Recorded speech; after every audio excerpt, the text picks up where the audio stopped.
오늘 아침 묵상할 하나님의 말씀은 역대하 16장 1절에서 14절까지 말씀입니다. 오늘 본문은 아사왕 말기에 있었던 일을 기록하고 있습니다. 아사왕은 구스와의 전쟁에서 하나님께 의지함으로 큰 승리를 거둔 왕이었습니다. 또한 선지자 오뎃을 통해서 전해진 하나님 말씀에 귀를 기울이고 유다 가운데 가증한 것들을 제거한 아주 훌륭한 왕이었습니다. 그런데 말년에 아사왕은 좀 달랐습니다. 북이스라엘 왕 바하사가 남유다의 아사를 대적합니다. 오늘 본문 1절 말씀을 보면 아사왕 제36년에 이스라엘 왕 바하사가 유다를 치러 올라와서 라마를 건축하여 사람을 유다 왕 아사에게 왕래하지 못하게 하려 한지라. 라마를 건축합니다. 여기에 라마는 남유다의 예루살렘으로부터 북쪽으로 약 4마일 떨어진 지역입니다. 그리고 높은 요새와도 같은 곳이었습니다. 그래서 전략적 요충지이기도 했습니다. 그리고 이곳은 북이스라엘과 남유다를 이어주는 관문과도 같은 곳이었습니다. 이곳에 바하사는 높은 성벽을 쌓고 남유다를 전략적으로 위협하고 북이스라엘 백성들이 남유다로 왕래하지 못하도록 막으려고 했습니다. 남유다의 아사에게는 위기와도 같은 상황이었습니다.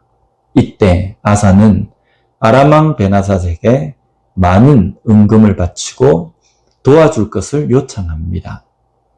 베나닷의 도움으로 라마를 건축하던 북이스라엘 바하사는 물러갑니다. 남유다가 승리를 한 것입니다. 이 일에 대해서 선견자 하나니가 하나님의 말씀을 전합니다. 여기에 선견자는 선지자와 거의 같은 의미로 사용되는데 백성들에게 하나님의 뜻과 말씀을 전하는 사람이었습니다. 하나니가 전하는 하나님의 말씀은 구스와 같이 막강한 군대를 상대할 때 아사가 하나님을 의지함으로 승리했는데 어떻게 북이스라엘을 상대할 때에 아람의 베나닷을 의지하느냐 하는 것입니다. 당시 전쟁에서는 위기에서 다른 나라와 연합을 할 수도 있고 도움을 요청할 수도 있었습니다. 그러나 지금 하나니가 전하는 하나님의 말씀의 요지는 하나님을 의지하지 않았다는 것입니다.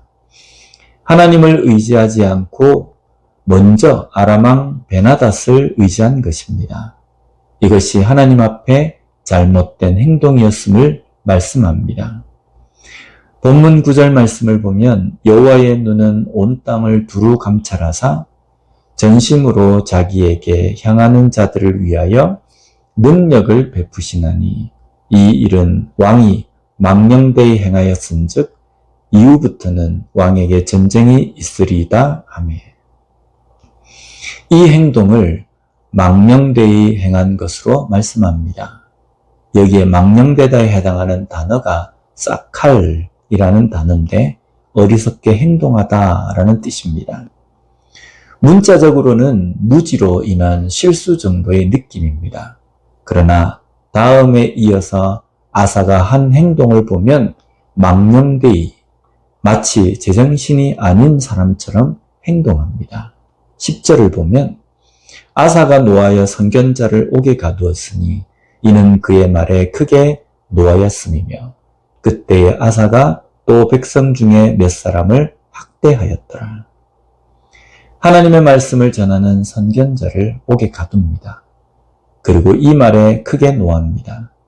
지금 선견자가 한 말은 사람의 말이 아닌 하나님의 말씀을 전하는 것입니다. 그것에 대해서 노하며 전하는 선견자를 옥에 가둔다는 것은 하나님의 말도 듣기 싫다는 것입니다. 어떻게 감히 왕인 나에게 잔소리나 충고를 하느냐입니다. 이미 아사의 마음은 하나님에게서 떠난 겁니다. 어떤 결정을 할 때에도 자신의 생각, 판단, 권력을 의지해서 했습니다. 그러나 하나님을 떠난 아사이지만 하나님은 그의 곁에서 기다리시며 선견자를 보내서 깨닫고 돌아오기를 원하신 것입니다. 이로 인해서 이 이후부터 남유다에는 끊이지 않는 전쟁이 있었습니다. 또한 그는 발에 심각한 병이 들었습니다.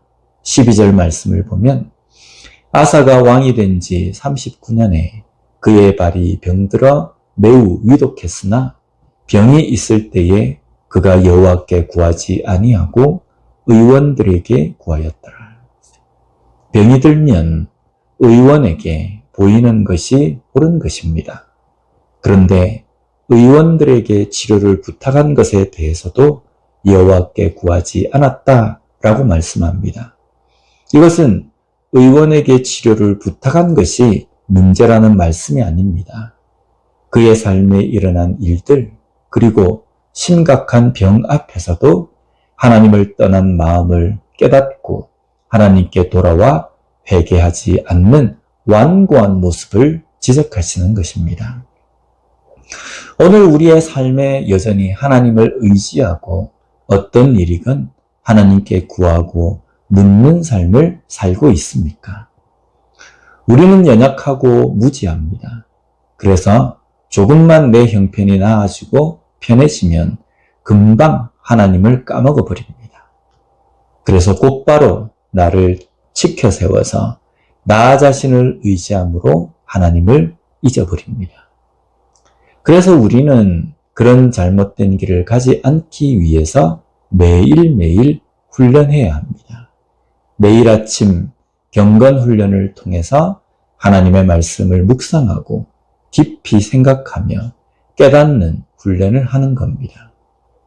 기도를 통해서 하나님께 묻는 습관이 이어지게 하는 것입니다. 예배를 통해서 나를 낮추고 하나님을 높이는 삶이 되게 하는 것입니다. 처음 잘했지만 말년에 좋지 못한 아사처럼 되지 않고 처음도 좋고 지금도 그리고 앞으로도 믿음으로 좋은 삶으로 항상 하나님을 의지하고 하나님 말씀에 귀를 기울이고 하나님께 묻는 그런 삶을 살아가는 우리 모두가 되었으면 좋겠습니다. 기도하겠습니다. 하나님 아버지 감사합니다. 오늘 아사의 삶을 통하여서 우리에게 말씀하시는 하나님의 뜻이 무엇인지를 깨닫게 해주시니 감사합니다. 항상 하나님께 묻고 하나님만을 높이며 나 자신을 드러내지 않는 겸손한 삶을 사는 우리가 되게 하여 주시옵소서. 조금 형편이 나아질 때에 내가 한 것처럼 나를 드러내고 나를 지켜 세우는 교만한 모습으로 돌아가지 않도록 주님 도와주시고 끝까지 마지막까지도 믿음을 지키며 살아가는 겸손한 그리스도인으로 살아가는 우리가 되게 하여 주시옵소서. 예수님 이름으로 기도드립니다. 아멘.